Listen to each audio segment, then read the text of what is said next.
வணக்கம். நான் தான் கோபேந்திரன் பேசுகிறேன், உங்கள் மாண்புமிகு மனிதன் சேனலோட. நிஃப்டி இன்னைக்கு ரஃபாக ஒரு 285 பாயிண்ட்டு உயர்வில் போய் முடிஞ்சிருக்கு. ஆக்சுவலாக இன்றைக்கி திடீர்னு ஒரு சடன் ஸ்பைக் ஆணுச்சு ஒரு மணிக்கு அப்புறம். என்ன காரணம் அப்படிங்கிறது தெளிவாக தெரியல. ஆனால் நிஃப்டி ஏற்றத்தில் முடிஞ்சிருக்கு, அது வரைக்கும் சந்தோஷம். இந்த ஏற்றம் தொடருமா அல்லது மீண்டும் இறங்கி விடுவாங்களா அப்படிங்கிறத எப்படி இருக்கிறத உள்ளே போய் பார்க்கலாம். நாம் இதை ஒரு 15 மினிட்ஸில் வச்சு பார்த்தோம்னா நமக்கு ஓரளவுக்கு தெரிய வரும். பாருங்கள், இன்றைக்கி என்ன நடந்துருக்குன்னு பாருங்கள். நாம் நேற்று ஏற்கனவே ஒரு ட்ரெண்ட் லைன் போட்டு வச்சுருக்குறோம். அந்த ட்ரெண்ட் லைனுக்குள்ளே தான் இவங்க ஆட்டம் போடுறாங்க, சரிங்களா? ஸோ நேற்று போட்ட இந்த ட்ரெண்ட் லைனை வந்துட்டு நம்ம ஃபாலோ பண்ணி தான் நமக்கு தெரிய வச்சுருக்கோம். ஸோ இந்த ட்ரெண்டை குறைச்சி கீழே போனால் தான் கீழே வருவாங்கன்னு நம்மளுடைய சொல்லியிருக்கிறோம். இதை உடச்சி கீழே போகாத வரைக்கும் இந்த ட்ரெண்ட் லைனுக்குள்ளேயே ட்ராவல் பண்ணுவாங்கன்னு நான் நேற்று சொல்லியிருக்கிறேன். இந்த ட்ரெண்ட் லைன் இருக்கு இல்லைங்களா? ஸோ இப்படி இப்படி இப்படி இப்படி ட்ராவல் பண்ணிட்டு திரும்ப கீழே வந்துட்டு போவாங்க, அல்லது இப்படி இப்படி வந்துட்டு இப்படி திரும்ப சான்சஸ் இருக்குது. என்னாச்சுக்கு இப்போ ட்ரெண்டை எப்படி மூவ் ஆகுதோ அந்த ஓவரால் 15 மினிட்ஸில் பார்க்கும்போது நமக்கு புல் ட்ரெண்டுக்கு மாறிட்டு இருக்கிறாங்க. ஸோ பார்த்தீங்களா, மாறினாங்கன்னா இது இங்கே வந்து புல் ட்ரெண்ட் மாறிடும். இன்ட்ராடேயில் தான் ஓவரால் பார்க்கும்போது. ஸோ இதில் மாறிட்டாங்கன்னா அதுக்கப்புறம் அவங்க மேலே ட்ராவல் பண்ணுறதுக்கு சான்சஸ் அதிகமாக இருக்குது. ஸோ அதை பார்த்துக்குங்க. இப்போது நாளைக்கு என்ன நடக்கும் நம்ம ரஃபாக பார்க்க போகிறோம்னு வச்சுக்கலேன். நாளைக்கு இம்மீடியட்டாக நாளைக்கு என்ன நடக்கும்னா, நாளைக்கு காலையில் பாருங்கள். நாளைக்கு காலையில் ஓப்பன் ஆகிற மார்க்கெட் வந்துட்டு உங்களுக்கு இந்த இதுக்கு மேலே ஓப்பன் ஆகிடுச்சுன்னா அன்றைக்கி ட்ரெண்டு புல்லிஷாக இருக்கிறது சான்சஸ் இருக்குது. ஆனால் நாளைக்கு எப்படி இருக்குன்னு தெரியல. டாலர் வேல்யூ பொறுத்தோ மற்றபடி நிஃப்டியோ பெருசாக பாசிட்டிவாக ஓப்பன் ஆகிற மாதிரி தெரியல. ஃப்ளாட்டோ அது நெகட்டிவாக ஓப்பன் ஆகிற மாதிரி தெரியுது. அது காலையில் நீங்கள் அப்டேட் பண்ணி பார்க்கலாம், நம்ம வாட்ஸ்அப் குரூப்பில் அப்டேட் பண்ணுறேன். பட் நாளைக்கு மார்க்கெட் எங்கே போனாலும் உங்களுக்கு இங்கே வந்துட்டு தான் போவாங்க, அதை பார்த்துக்குங்க. அதாவது இங்கே கீழே வந்து அடிச்சுட்டு தான் இந்த இடத்துல கரெக்டாக டச் பண்ணிட்டு தான் மேலே போவாங்க, அது தெரிஞ்சுக்கங்க. இந்த கரெக்ஷன் எடுக்காமல் நாளைக்கு போக மாட்டாங்கிறது உறுதியாக சொல்லலாம், பார்த்துக்குங்க. அப்படி இந்த கரெக்ஷன் இங்கே எடுக்காமல் போனாங்க அப்படின்னா மேலே போயிட்டு திரும்ப மேலே இன்னும் கொஞ்சம் போயிட்டு அங்கேருந்து கரெக்ஷன் எடுத்துகிட்டு போவாங்க. ஸோ யோசிச்சுக்கங்க, இந்த 2 பாயிண்டில் ஏதோ ஒரு இடத்துல கரெக்ஷன் எடுப்பாங்க. ஸோ இங்கே தான் உங்கள் கால் ஆப்ஷன். இந்த கரெக்ஷன் வரும்போது நீங்கள் சி சைடில் போயிருங்க. போனீங்கன்னா உங்களுக்கு சாலிடாக ஒரு நல்ல ப்ராஃபிட் கிடைக்கும். இந்த ட்ரெண்ட் லைனை எங்கே உடைச்சாலும் கீழே உடைச்சாங்கன்னா நீங்கள் பி சைடுக்கு வந்துடுங்க. சிம்பிள். நாளைய பொறுத்த வரைக்கும் இதை நம்ம இன்னும் 5 மினிட்ஸில் வச்சோம்னா நமக்கு இன்றைக்கி என்ன நடந்திருக்கு தெரியும். தோராயமாக பார்த்தீங்கன்னா இன்றைக்கி காலையில் மார்க்கெட் வந்து ஏற்றத்தில் ஓப்பன் ஆகிட்டு உடனே கீழே வந்தாங்க, திரும்ப மேலே போனாங்க, திரும்ப கீழே வந்தாங்க, திரும்ப மேலே போனாங்க, திரும்ப கீழே வந்தாங்க, அப்புறம் சின்னதாக மேலே போனாங்க, அப்புறம் கன்சல்டேஷன் பண்ணாங்க, திரும்ப கீழே வந்தாங்க, சடன் ஸ்பைக் ஆகிப்போச்சு. இங்கே தான் எல்லாருக்கும் பார்த்திங்கன்னா இந்த ஒரு ட்ரெண்டுக்குள்ளேயே போயிட்டு இந்த ட்ரெண்டை நமக்கு இங்கே பிரேக் பண்ணும்போது நம்ம இங்கே கால் சைடில் போயிட்டாங்க. இன்னையை பொறுத்த வரைக்கும் நீங்கள் எப்படி நேற்று நம்மளோட இந்த சுச்சுவேஷனை வச்சு பார்க்கும்போது இன்றைக்கி வந்துட்டு நீங்கள் ஜஸ்ட் பொல்லிங்கர் பேண்டை யூஸ் பண்ணி நீங்கள் ட்ரேடிங் பண்ணியிருந்தால் கூட போதும், வேறு ஒன்றும் சிம்பிள். பாருங்கள், இந்த பொல்லிங்கர் பேண்டே உங்களுக்கு தெளிவாக சொல்லியிருக்கு பார்த்தீங்களா. இங்கே போய்ட்டு நம்ம இங்கே மேலே பிரேக் பண்ண முடியல. ஸோ இங்கே பி, இந்த 20 பிரேக் பண்ண முடியல, இங்கே சி, திரும்ப மேலே போயிட்டாங்க, மேலே போக முடியல, இங்கே திரும்ப பி, இங்கே 20 பிரேக் பண்ண முடியல, இங்கே சி, திரும்ப இங்கே மேலே போக முடியல, இங்கே பி, திரும்ப இதை பிரேக் பண்ணிட்டாங்க, இங்கே சி. ஸோ இங்கே மேலே போயிட்டாங்க, இங்கே பி, இங்கே பிரேக் பண்ணிட்டாங்க, இங்கே சி. இவ்வளவு தான். இந்த நீங்கள் நின்றுந்தீங்கனாலே போதும், உங்களுக்கு சரியாக அந்த இன்கம் நீங்கள் எடுத்துருக்க முடியும். இந்த 100 பாயிண்ட்டை கேப்சர் பண்ணிக்க முடியும். இங்கெல்லாம் சின்ன சின்ன ஸ்கேல்பிங் தான். ஸோ இந்த மாதிரி தான் மார்க்கெட் இருந்துச்சு. இன்றைக்கி டோட்டலாக ஓவராலாக ஒரு மாதிரி சைடுவேஸ் ட்ரெண்ட்லேயே ஒரு ரேஞ்ச் பவுண்ட்லேயே வந்துட்டு சடன் ஸ்பைக் ஆகிட்டாங்க. இந்த பாருங்கள், இந்த ரேஞ்சை பிரேக் ஆன உடனே சடன் ஸ்பைக்கில் மேலே போயிட்டாங்க. இப்படி தான் வந்து நமக்கு வந்து மார்க்கெட்டில் நம்ம பார்க்கணும். எப்படி எங்கே பிரேக் வராங்க, எப்படி நம்ம அந்த பிரேக் அவுட்டில் என்ட்ரு ஆகணுங்கிறத வந்து நம்ம இலவச பயிற்சி கொடுக்குறோம். அதில் உங்களுக்கு எளிதாக நீங்கள் படிக்கலாம், படித்து தெரிஞ்சுக்கிட்டு நீங்கள் இந்த லாபத்தை சம்பாதிக்க முடியும். இந்த போலிங்கர் பேண்டுங்கிறது ஒரு அருமையான ஒரு டூலு. பாருங்கள், இந்த டூலை விட்டுட்டு அவங்க இந்த மேலே போயிட்டாங்க. அதுக்கடுத்து தொடர்ந்து மேலே இருந்ததுனாலே உங்களுக்கு மார்க்கெட் புல்லிஷ் மூமெண்ட்லேயே போயிட்டுருக்கோம். உள்ளே ஒரு கேண்டில் வந்ததுனாலே முடிஞ்சு போச்சு. அதுக்கப்புறம் நீங்கள் இது வரைக்கும் வரும். கிட்டத்தட்ட நம்ம ஆஸ் பர் இந்த ரூல்ஸ் படி இன்றைக்கே அவங்க ரீடெஸ்ட் எடுத்துட்டாங்க. நீங்கள் பார்த்தீங்கன்னா இங்கே பாருங்கள், மேலே போயிட்டு ரீடெஸ்ட் எடுத்துட்டாங்க. சரியா, ரீடெஸ்ட் எடுத்துகிட்டு ரெடியாக வெயிட் பண்ணுறாங்க மேலே ஜம்ப் ஆகிறதுக்கு. சரிங்களா, ஸோ நாளை காலையில் எங்கே ஓப்பன் ஆகுங்கிறத பொறுத்து நம்ம முடிவு பண்ணலாம். இந்த தான் இப்போதைக்கு ட்ரெண்டில் நிற்கிறாங்க, அந்த ஒரு ட்ரெண்டில் வந்து நின்றுட்டுருக்காங்க. ஸோ இந்த 0.168 இங்கே டச் பண்ணிவிட்டு தான் மேலே போகணுங்கிறது டெக்னிக்கல் விதி. அந்த விதிப்படி போகிறாங்களா அல்லது விதியை மீறுறாங்களாங்கிறத நாளைக்கு எப்படி ஓப்பன் ஆகுறதை பொறுத்து தான் நம்ம முடிவு பண்ணி சொல்ல முடியும். ஸோ இந்த மாதிரியான மார்க்கெட் சுச்சுவேஷனில் நீங்கள் இந்த போலிங்கர் பேண்டுங்கிற இந்த ஒரு இண்டிகேட்டர் யூஸ் பண்ணி நீங்கள் குறைந்தபட்ச முதலீடு தினமும் டெய்லி 1000ங்கிறது ஈஸியாக அவங்களால சம்பாதிக்க முடியும். டெய்லி 1000ங்கிறது ஒரு பெரிய விஷயம் இல்லை, சம்பாதிக்க முடியும். அதை என்ன எப்படி என்ட்ரி ஆகணும், எப்படி எக்ஸிட் ஆகணும்னு கேட்டிங்கன்னா அதுவும் நான் உங்களுக்கு சொல்லிக் கொடுத்துக்கிறேன், பயிற்சி எடுக்கிறேன். நீங்கள் அந்த பயிற்சியில் நீங்கள் கலந்துட்டு நீங்கள் இலவசமாக பேப்பர் ட்ரேடிங் பண்ணி கான்ஃபிடன்ட் வந்ததுக்கப்புறம் நீங்கள் ட்ரேடிங் பண்ணலாம். ட்ரேடிங் படிக்காமல் உள்ளே என்ட்ரி ஆகிட்டு உங்கள் பைசா இழந்துட்டு போகாதீங்க. ட்ரேடிங் வந்துட்டு உங்களுக்கு பணம் சம்பாதிக்கிறதுக்கான ஸ்தலம் இல்லை, உங்கள் பணத்தை பிடுங்கிறதுக்கான இடம். அதில் நீங்கள் அந்த உங்கள் ஏமாத்துறவங்களோட நீங்கள் திறமையாக இருந்தால் மட்டும்தான் நீங்கள் சம்பாதிக்க முடியும். இல்லைன்னா இருக்கிற பணத்தை இழந்துட்டு போயிடுவீங்க. ஆல்வேஸ் நீங்கள் ஸ்மார்ட்டாக இருக்கணும். ஸ்மார்ட்டுங்கிறது எல்லாருக்கும் ஈஸியாக வராது. பேஷன்ஸ், டிசிப்ளின், சைக்காலஜிக்கலி உங்களோட ஸ்ட்ராங், இந்த மாதிரி பல விஷயங்கள் நீங்கள் தெரிஞ்சுக்கணும். அதெல்லாம் தெரிஞ்சால் மட்டுமே நீங்கள் ட்ரேடிங்கில் வின் பண்ண முடியும். இதுதான் நிஃப்டியோட ஸ்டேட்டஸு. இன்றைக்கி ரெண்டாவது ஒரு சென்செக்ஸோட எக்ஸ்பைரி இருந்ததுனால தான் இந்த ஸ்பைக் ஆகிடுச்சோங்க எனக்கு ஒரு டவுட்டாக இருக்குது. சம்திங் எதோ கேமிங் நடந்திருக்கு, இது நமக்கு தெரிய வரும். இது ரியலாக வந்து ஸ்பாட்டில் தான் கிட்டத்தட்ட 47 ஸ்டாக் இன்றைக்கி வந்து நிஃப்டி 50ல் வந்து புல்லிஷில் இருந்துச்சு. சரிங்களா, ஸோ இதுவும் ஒரு காரணமாக இருக்கலாம் அந்த ஸ்பைக் ஆனதுக்கு. ஏதோ ஒரு திட்டம் போட்டு தான் மேலே போயிட்டு இருக்குது. பட் டாலர் வந்து வேல்யூ குறைஞ்சிட்டே போகுது, அதாவது இந்தியன் மணியோட வேல்யூ குறைஞ்சிட்டே போகுது. அது அவ்வளோ நல்லதில்லை.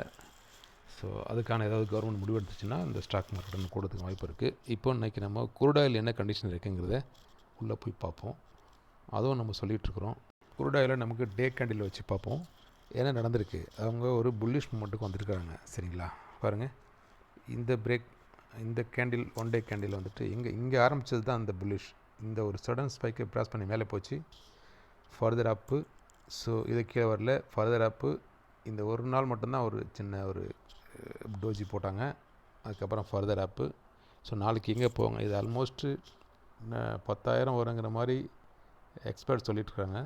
பட் 10,000 வரனாலும் 9,000 வரைக்கும் போகிறதுக்காவது சான்சஸ் இருக்குது, 9,500 வரைக்கும். ஏன்னா இன்னும் மத்திய தரைக்கடை பகுதியில் வந்து அந்த பதட்டம் போகலை. ஈரான் யுஎஸ் வார் வந்து உள்ளுக்குள்ளே புகஞ்சிக்கிட்டே இருக்குது. பல பகுதிகளில் இன்னும் அட்டாக் போயிட்டு தான் சொல்கிறாங்க வந்து. ஸோ அது எதில் போய் முடியுங்கிறத பொறுத்து தான் இதனுடைய வேலை மாறும். இதுக்கடையில் வந்து செங்கடல் பகுதியிலையும் பிரச்சனை வர மாதிரி சொல்கிறாங்க. ஸோ இந்த நியூஸை நீங்கள் க்ளோஸாக வாட்ச் பண்ணிகிட்டு இருங்க. செங்கடல் பகுதியில் பிரச்சனை ஆரம்பம் ஆகிடுச்சுன்னா 10,000 11,000 வரதுக்கு சான்சஸ் இருக்குது. அது நமக்கு ஆபத்தானது தான், இந்தியன் மார்க்கெட் இன்னும் டவுன் ஆகிறதுக்கு. ஸோ அதையும் பார்த்துக்குங்க. இது குருடு விலை ஏறக்கூடாதுங்கிறது தான் உலக நாடுகளோட எண்ணம். ஸோ இவங்க தெளிவாக வந்துட்டு ஒரு அப் ட்ரெண்டில் போயிட்டாங்க. காரணம் அவங்களுக்கு டெக்னிக்கல் பேஸ் நியூஸ் கிடச்சிருச்சு. ஸோ இப்போது இங்கே போய் நிற்கிறாங்க. ஸோ இதில் என்ன இப்போ நம்ம எதிர்பார்க்குறோம்னா, எப்போ வேணாலும் இவங்க இந்த இடத்துக்கு வந்துட்டு போவாங்க. இந்த இங்கே கீழே வந்துட்டு போகிறதுக்கு சான்சஸ் நிறையா இருக்குது. ஸோ போயிட்டாங்க. இந்த ரேஞ்சுக்கு பார்த்தீங்களா, இதோட 50% தான் இது. இதை டச் பண்ணாமல் மேலே போக மாட்டாங்க, பார்த்துக்குங்க. ஒரு சடன் டவுன் இருக்கும். அப்போது ட்ரெண்டு ஃபுல்லும் இதாகும்போது இங்கே பிஇசியில் நிற்கணும். அது எப்போ வருதுன்னு பார்க்கணும். அதை நீங்கள் கரெக்டாக நம்ம அனலைஸ் பண்ணி கண்டுபிடிச்சி போகணும். வந்துட்டு இங்கே வந்துட்டு இங்கேயோ வந்துட்டு மேலே போயிடுவாங்க. திரும்ப மேலே தான் போகும். இந்த ட்ரெண்டை நீங்கள் வரைஞ்சி வச்சிங்க, 45 டிகிரியில் இருக்கும். 45 டிகிரி இந்த லெவலில் இந்த ட்ரெண்டு போகும். ஜோசியெல்லாம் பார்த்து சொல்ல முடியாது, இதுதான் ட்ரெண்டில் நடக்கக்கூடிய உண்மை. ட்ரெண்டு வந்து பிரேக் ஆகி அப் ட்ரெண்டில் இருந்தாலும் ரீடெஸ்ட் பண்ண போக மாட்டாங்க. அதுதான் ப்ராஃபிட் புக்கிங். அது எப்போ நடக்குங்கிறத நான் வாட்ஸ்அப்பில் உங்களுக்கு தகவல் சொல்கிறேன். இங்கே நம்ம 15 மினிட்ஸில் வச்சு பார்ப்போம் என்ன நடந்திருக்குன்னு சொல்லி மார்க்கெட்டில். பாருங்கள், இன்றைக்கி காலையில் ஓப்பன் ஆகிட்டு பொலிங்கருக்கு வெளியில் ஓப்பன் ஆகிறாங்க. மேலே ஒரு கன்சால்டேஷன், ஒரு கீழே வருது, திரும்பவும் கன்சால்டேஷன், திரும்பவும் கீழே வருது. ஸோ இந்த இடத்துல ஒரு எம் பேட்டர்ன் மாதிரி கொண்டு போகிறாங்க. சரிங்களா, எம் பேட்டர்ன் கொண்டு வந்துட்டு, சரிங்களா, இந்த பேட்டர்ன் அதுக்கப்புறம் இந்த பேட்டர்னில் ட்ராவல் பண்ணால் ட்ராவல் ஆகலை, இங்கே ஆகலை, இங்கே அடுத்த ட்ராவல் இப்படி தான் ஆகணும், ஆனால் ஆகலை. சடன்லி இந்த பேட்டர்னை உடைக்கிறாங்க. எப்படி பாருங்கள், ஹையர் ஹை போயிடுது, திரும்ப பாருங்கள் அப்படி இருந்துருச்சு. ஸோ இதுதான் நம்ம என்ட்ரி செட். இந்த இருக்குங்களா, எப்போ இந்த இதை பிரேக் பண்ணி மேலே போகிறாங்களோ அது நம்ம கால் ஆப்ஷனில் போகணும். ஸோ அப்படி தான் ட்ராவல் பண்ணியிருக்காங்க. இந்த கரெக்டாக அனலைஸ் பண்ணி கால் சைடில் இருந்தவங்க இன்றைக்கி சம்பாதிச்சிருக்கலாம். எத்தனை பேர் அதை இப்போ எடுத்தீங்களான்னு தெரியல. நீங்கள் அதிகமாக பயப்படுறீங்க அப்படின்னா நீங்கள் அதிகமாக லாஸ் பண்ணியிருக்கீங்கன்னு அர்த்தம். அதிகம் பயப்படுறவங்களுக்கு ஸ்டாக் மார்க்கெட்டு சரியான இடம் கிடையாது. கொஞ்சம் தைரியம், confident, technical knowledge, strong discipline, psychologic, இது இருந்தால் மட்டும்தான் நீங்கள் ட்ரேடிங்கில் சம்பாதிக்க முடியும். இதெல்லாம் இதை கற்றுக்குங்க, அப்புறமா ட்ரேடிங்குள்ளே வாங்கங்கிறது தான் என்னுடைய தாழ்ந்த வேண்டுகோள். ஸோ இந்த பொலிங்கர் பேண்டை யூஸ் பண்ணியே நீங்கள் சம்பாதிக்கணும்னாலும் அழகாக சம்பாதிச்சுக்கலாம். எப்போதுமே இந்த பொலிங்கர் பேண்டு இந்த 20 டேஸ்க்கு கீழே வந்துச்சுன்னா நீங்கள் பிஇ சைடில் வரலாம். இங்கே இருக்கும்போது இந்த நீங்கள் ஸ்டாப் லாஸ் போட்டு இங்கே சிஇ சைடில் போயிடலாம். திரும்ப மேலே தான் போயிருக்கிறான் பாருங்கள், இது வரைக்கும் தொடர்ச்சியாக மேலே தான் போயிட்டுருக்கலாம். இது சின்ன ஒரு கரெக்ஷன் தான். இந்த மேலே போனவன் இதுக்கு கீழே வராத வரைக்கும் நீங்கள் அப் ட்ரெண்டுன்னு நினச்சிக்கலாம். எப்போ அந்த 20 உடச்சி கீழே வரணும் அப்போ தான் ட்ரெண்டு கீழே வரும். ஸோ அது வரைக்கும் அப் ட்ரெண்ட்லேயே தான் போய்ட்டுருக்கேன். நீங்கள் ட்ரையல் மட்டும் பண்ணிட்டுருக்கலாம். ட்ரையல் பண்ணி போய்ட்டு இங்கேயே ஆரம்பிச்சிட்டான். இந்த டைம் என்ன கிட்டத்தட்ட 3 மணிக்கு இங்கே தான் நீங்கள் எடுத்துக்கலாம். இங்கே காலையில் சின்னது கொடுத்தது ஒரு கன்சால்டேஷன் தான். இது நாட் வேலிட்னு சொல்கிறதா ஏதோ ஒரு நியூஸ் வெயிட் பண்ணிட்டுருக்குது. அந்த நியூஸ் கிடச்ச உடனே டக்குன்னு மேலே பறந்துட்டான். இந்த மாதிரி தான் எங்கே ஏறுவான் எங்கே இறங்குவாங்கிறதெல்லாம் நம்ம யூகிச்சு சொல்ல முடியாது. டெக்னிக்கல் சொல்லும், அதனால தான் நான் ஃபாலோ பண்ணி ஆகணும். இப்போ ஓவராலாக நமக்கு பார்த்திங்கன்னா நல்ல ஒரு சுச்சுவேஷனில் அப் ட்ரெண்டில் தான் இருக்கிறான். இந்த அப் ட்ரெண்ட் கண்டினியூ ஆகாமல் நாளைக்கு ஏதாவது பேட் நியூஸ் இருக்கான்னு தெரியல. நான் உங்களுக்கு வாட்ஸ்அப் குரூப்பில் அப்டேட் பண்ணுறேன். எதாவது பேட் நியூஸ் இருந்துச்சுன்னா. குட் நியூஸ் இருக்கிற வரைக்கும் மார்க்கெட் மேலே தான் போகும். அதாவது குருடாலுக்கு பொறுத்த வரைக்கும் குட் நியூஸாக இருக்கும், அது உலக நாடுகளுக்கு பேட் நியூஸாக இருக்கும். ஏன்னா உலக நாடுகளுக்கு பேட் நியூஸாக இருக்கிறது தான் குருடாலுக்கு குட் நியூஸாக மாறும். குருடாயில் குட் நியூஸ் வருது அப்படிங்கிறது நிறைய சம்பாதிக்கிறதுல குருடாயோட விலை ஏறக்கூடாதுங்கிறது தான் என்னோடய ஆசையும். பட் ஆனால் உலகம் அதுக்கு தகுந்த மாதிரி ஒத்துழைச்சா தான் ஏறாமல் இருக்கும், இல்லைன்னா அது ஏறும். அது ஏறுறதுனால விலைவாசிகள் ஏறும். எல்லாமே பிரச்சனைக்குள்ளதாக போகும். பல பேரோட வியாபாரம் பாதிக்கிறதுக்கான வாய்ப்பு இருக்குது. குருடாயில் விலை ஏறக்கூடாதுன்னு நினச்சிக்கோங்க, அதுதான் நல்லது. இந்த பொலிங்கர் பேண்டை யூஸ் பண்ணி நீங்கள் பண்ணலாம். நம்ம 20-50 வச்சு பார்ப்போம். பார்த்தீங்களா, இப்போ நம்ம பொலிங்கர் பேண்ட் எடுத்துருவோம். நம்ம பொலிங்கர் பேண்ட் எடுத்துட்டோம்னா பாருங்கள், ஸோ ஆல்மோஸ்ட் நம்ம கணக்குப்படி அவன் இங்கேயே அப் ட்ரெண்டுக்கு வந்துட்டான். இங்கே இந்த இடத்துல அப் ட்ரெண்டுக்கு வந்துட்டான். ஸோ இங்கே கொடுத்துட்ட கரெக்ஷன் நீங்கள் எப்போதுமே இங்கே நீங்கள் ஒரு சி எடுத்துகிட்டு நீங்கள் அமைதியாக இருந்தாலும், அல்லது இந்த சி இங்கே எடுத்துகிட்டு நீங்கள் அமைதியாக இருந்தால் கூட இது ரெண்டு தான் உங்கள் சி என்ட்ரிகள். இது ஒரு லெவல், இது ஒரு லெவல். இந்த லெவல் எடுத்திங்கன்னா இங்கே உங்களுக்கு சின்ன கரெக்ஷன் கொடுத்தாலும் பட் ஓவராலாக போயிட்டே தான் மேலே தான் போய்ட்டுருக்கும். குடாயில் பொறுத்த வரைக்கும் நீங்கள் ட்ரேடிங் பண்ணணும்னா ஒரு ட்ரேடிங் எடுத்துகிட்டு 1 வாரம் வெயிட் பண்ணலாம், அல்லது சம்டைம்ஸ் 1 மந்த் கூட வெயிட் பண்ணலாம். ஏன்னா அவ்வளோ ஸ்ட்ராங்காக ஒரு மொமெண்டம் கிடைக்கும். அவ்வளோ சீக்கிரம் குடாயில் மேலே போனோம், ஒன்ஸ் மொமெண்டம் பிடிச்சி ட்ரெண்டு பிடிச்சி மேலே போனால் போயிட்டே இருப்பான், கீழே பிடிச்சி கீழே வந்துட்டே இருப்பான். ஸோ அட்லீஸ்ட் வாரம் ஒரு முறை நீங்கள் குடாயில் ப்ராஃபிட் புக் பண்ணோட போதும். தினமும் புக் பண்ணணும்னு ஆசை இருந்தாலும் நீங்கள் டெய்லி புக் பண்ணலாம், ஒன்றும் தப்பு இல்லை. அது எப்படி பண்ணணும், எங்கே என்ட்ரி எடுக்கணுங்கிறத நம்ம எப்படி அதை அனலைஸ் பண்ணுங்கிறத வாரம் நடக்கக்கூடிய சண்டே நடக்கக்கூடிய இலவச பயிற்சியில் கலந்துக்குங்க. உங்களுக்கு தேவையானதை அது கிடைக்கிறதுக்கான வாய்ப்புகள் என்னால் முடிஞ்ச உதவி பண்ணுறேன். சரிங்களா? ஸோ மார்க்கெட் இப்படி தான் ஏற்ற இறக்கங்கள் இருக்கும். மார்க்கெட்டில் ஏறுதுன்னு நினச்சி ஃபீலும் பண்ணாதீங்க, இறங்குதுன்னு நினச்சி ஃபீல் பண்ணாங்க. நீங்கள் எப்போதுமே ட்ரெண்டு செல் இருந்தீங்கன்னா யூ வில் ஆல்வேஸ் ப்ராஃபிட். அதனால் நீங்கள் இந்த மாதிரி அதிக ப்ராஃபிட்னு எடுக்கணும்னு போனீங்கன்னா சப்போஸ் அதிக நஷ்டம் வரது வாய்ப்பு இருக்கும். ஸோ டெய்லி 1000ங்கிற நம்மளோட ஒரு கோல் செட்டிங் பண்ணிக்கோங்க. கோல் செட் பண்ணிட்டீங்கன்னா இந்த 1000 நீங்கள் டெய்லி பண்ணாலே நீங்கள் யூ வில் பி சக்ஸஸ்ட். இதை முடிந்தது ஒரு 365 நாள் பண்ணுங்கள். ஒன்ஸ் கான்ஃபிடென்ட்டை பில்டப் பண்ணதுக்கப்புறம் நீங்கள் ஃபர்தராக உங்கள் ஐடியாவை எக்ஸ்ட்ராக்ட் பண்ணிவிட்டு நீங்கள் புது பிளானிங் போகலாம். முதல் ஒரு வருடத்துக்கு நீங்கள் இதில் பயிற்சி பண்ணும்போது தினம் 1000ங்கிறது கிடைக்கும்போது உங்களுக்கு ஒரு நம்பிக்கை வரும், நம்ம சரியான பாதையில் போகிறோமா, நம்ம ட்ரேடிங் சரியாக பண்ணுறோமா.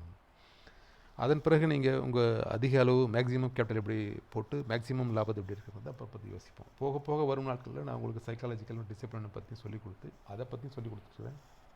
அதுக்கான ஸ்ட்ராட்டஜி நான் பில்டப் பண்ணிட்டு தான் இருக்கிறேன். ஸோ பேப்பர் ட்ரேடிங்க்கு உங்களுக்கு நிச்சயம் நான் ஏதாவது 1-2 கால்ஸ் கொடுக்க ட்ரை பண்ணுறேன். நீங்கள் பேப்பர் ட்ரேடிங் பண்ணி பாருங்கள். உங்கள் பேப்பர் ட்ரேடிங் நிச்சயம் உங்களுக்கு ப்ராஃபிட்டாக இருந்தால் மட்டும்தான் நீங்கள் ட்ரைனிங்கை நல்லா எடுத்துகிட்டு பயிற்சி பண்ணிட்டு நீங்கள் முடிச்சிருங்க. ஏன்னா உங்களோட லாபத்துக்கும் உங்களுடைய லாஸுக்கும் நீங்கள் தான் பொறுப்பு. எந்த வகையிலையும் நான் பொறுப்பாக இருக்க முடியாது. ஏன்னா நம்மளோட சிபி ரிஜிஸ்டர்ட் அட்வைசர்.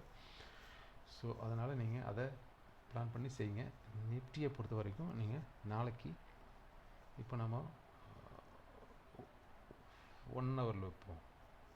1 ஹவரில் வச்சோன்னா பார்த்தீங்கன்னா லாஸ்ட் ஒரு கேண்டில் பெருசாக போட்டிருக்கிறோம். அந்த லாஸ்ட் ஒரு கேண்டில் தான் ஃபுல் கேண்டிலோட நமக்கு. ஸோ இது வரைக்கும் இங்கே வந்து க்ளோஸ் வச்சுருக்கிறோம். ஸோ இந்த க்ளோஸ் வந்துட்டு நாளைக்கு கீழே வந்துட்டு மீண்டும் இப்படி போகிறதுக்கான சான்சஸ் இருக்குது. ஆனால் எது வரைக்கும் இது போவோன்னா நாளைக்கு இந்த பாயிண்ட் வரைக்கும் தான் போகிறதுக்கான அதிகபட்சம் வாய்ப்பு இருக்குது. இதுக்கு மேலே போக மாட்டோம். 24,997 போனால் நாளைக்கு போனால் நாளைக்கு இங்கே போவோம் அல்லது இன்றைக்கி வந்து ஹையோட முடிச்சு இதுக்கு ஹைக்குள்ளே முடிக்கிறதுக்கான சான்சஸ் இருக்குது. எப்படி இந்த இங்கே கீழே வந்துட்டு இப்படியே மேலே போய்ட்டு இப்படி கூட அடிக்க சான்ஸ் இருக்குது. டபுள் பண்ணி போகிறதுக்கு சான்ஸ் இருக்குது. ஏன்னா இந்த க்ளோஸ் பண்ணி மேலே போனால் தான் இங்கே போவான். இந்த ஓப்பன் பண்ணான்னா இங்கே போய் இங்கே தான் நிற்பான். அடுத்தது இங்கே போய்ட்டு திரும்ப ரீடெஸ்ட் எடுத்து அப்படி மேலே போச்சான். இந்த ஃபேஸ்லேயே போய்ட்டுருக்கும். இந்த ட்ரெண்ட் லைனை பிரேக் பண்ணாத வரைக்கும் சைடு வேஸ் அப் ட்ரெண்டில் தான் மார்க்கெட் இருக்கும். எப்போ இந்த ட்ரெண்ட் லைனை போட்டுக்குங்க. இந்த ட்ரெண்ட் லைனை பிரேக் பண்ணிட்டான் அப்படின்னாலே ஃபர்தராக அதுக்கு நெக்ஸ்ட் டார்கெட் இது இந்த ட்ரெண்ட் லைன் தான். இன்னைக்கு இமீடியட் சப்போர்ட் இங்கே இருக்கும் அல்லது இங்கே அடுத்த ட்ரெண்ட் லைன் இந்த ட்ரெண்டில் பண்ண முடியுங்க. இதுதான் ஸ்ட்ராங் ரெசிஸ்டன்ஸ். இந்த இடத்துல வந்து அவ்வளோ சீக்கிரம் வந்து ஸ்ட்ராங் சப்போர்ட்டை வந்து உங்களுக்கு இதாகாது. சரிங்களா? ஸோ அதை ஃபாலோ பண்ணி நீங்கள் இது பண்ணிங்க. அதிகபட்சம் இந்த டாப் லைன் இருக்குது பார்த்தீங்களா, இந்த டாப் 2 லைன் இது வந்து ஒரு மேஜர் ரெசிஸ்டன்ஸாக இருக்கும். இதையும் பார்த்துக்குங்க. இந்த 25,200 25,400 இந்த 2 பாயிண்ட்டு தான் நீங்கள் எவ்வளோ சுற்றி வந்தாலும் போனாலும் ஒரு நாளில் எவ்வளோ ஏறினாலும் அவ்வளோ ஏறதுக்கு சான்ஸ் இருக்குது. இங்கே 8 திரும்ப ரிஜெக்ஷன் தான் ஆகும். ஃபாஸ்ட்டு மூமெண்ட்டு போகிறதுக்கான இப்போ பாசிட்டிவ் நியூஸ் ஒன்றும் கிடையாது. ஆனால் பட்டு நல்ல நியூஸ் கிடச்சிச்சின்னா லாஸ்ட்டு வந்து அந்த ப்ரைஸ் போகிறதுக்கான வாய்ப்பு ஈஸியாக கிடச்சிடும். ஸோ இப்போதைக்கு நியூஸஸ் நமக்கு ஒன்றும் பெருசாக ஹெல்ப் பண்ணல. ஹெல்ப் பண்ணும் பட்சத்தில் மார்க்கெட் மேலே போகும். அதை பார்த்துக்குங்க. இப்போது நமக்கு டே பொசிஷனில் வச்சு பார்க்கும்போது டவுன் ட்ரெண்டில் தான் இருக்கிறோம். இப்போ நம்ம டே பொசிஷனில் வச்சுருக்கிறோம். இந்த டேயில் வந்து டவுன் ட்ரெண்டில் தான் இருக்கிறோம் இன்னும். சரிங்களா? இங்கே பாருங்கள், ரெட்டு கீழே இருக்கும்போது இது அடுத்தடுத்து கேண்டில் இப்படி விடுவோம், அடுத்த கேண்டில் இப்படி விடுவோம், அடுத்து எப்படி விடுவோம், இப்படி வந்துட்டு திரும்ப இந்த ட்ரெண்ட்லேயே போனோன்னா இதை பிரேக் பண்ணிட்டான்னா மட்டும்தான் ஃபர்தராக நியூ ஏடிஹெச் வைப்பான். இதை பிரேக் பண்ணாத வரைக்கும் இந்த 2 லைனுக்குள்ளே தான் ஆட்டம் போடுவான். அது நல்லா பார்த்துக்குங்க. என்ன சொல்லியிருக்கிறேன் நான். இந்த இப்போதைக்கு ஒரு ட்ரெண்டை ஃபார்ம் பண்ணியிருக்கிறான். இந்த ட்ரெண்டு கண்டினியூ ஆகுதாங்கிறத வந்து ஃபர்தராக நடக்கக்கூடிய மார்க்கெட் மூமெண்ட்ஸ் வச்சு நம்ம முடிவு பண்ணி சொல்லுவோம். சரிங்களா? ஸோ அதனால் மார்க்கெட்டில் கவனமாக ட்ரேட் பண்ணுங்கள். என்ன டெய்லி 1000ங்கிறத கரெக்டாக ஃபாலோ பண்ணுங்கள். உங்களுக்கு இந்த வீடியோ பிடிச்சிருந்தால் லைக் பண்ணுங்கள். பிடிக்கலன்னா பிடிச்ச வீடியோ பாருங்கள். நான் இந்த வீடியோத்தோடு முடிச்சுக்கிறேன். நன்றி, வாழ்த்துக்கள்.